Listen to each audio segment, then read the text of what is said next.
What did you find in your kids' room that you have to discuss with them?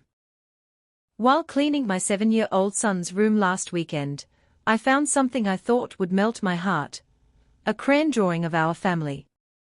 At first glance, it was adorable, 4 smiling stick figures holding hands under a big yellow sun. But when I leaned closer, my stomach dropped. Under each figure, my son had carefully written names, me, Dad, and then Mom, under my sister's stick figure. Under my own. Aunt? I froze. At first, I assumed it was just a mix-up. Kids get confused sometimes, right? But when I asked him about it, his little face went pale. He fiddled with his shirt hem and whispered, "I can't tell you. Mom said I'd get in trouble." Mom?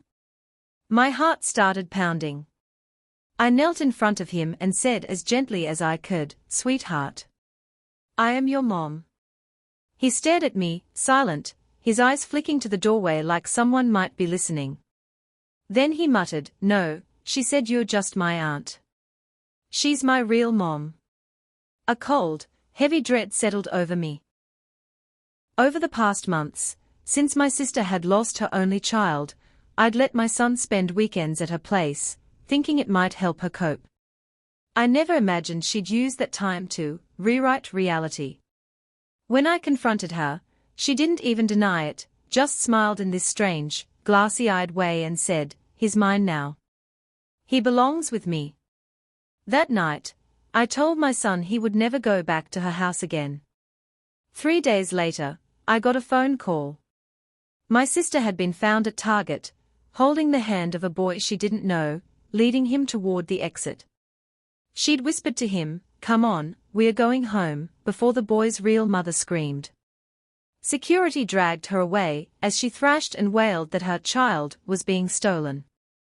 Her husband had her committed to a psychiatric ward that same day. It's been months since then.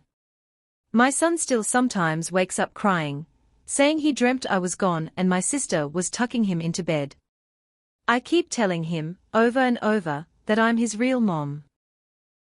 But sometimes I catch him looking at me with a flicker of doubt. Like part of him still believes her. And every time the phone rings at night, I'm afraid it will be the hospital calling to tell me, she's out.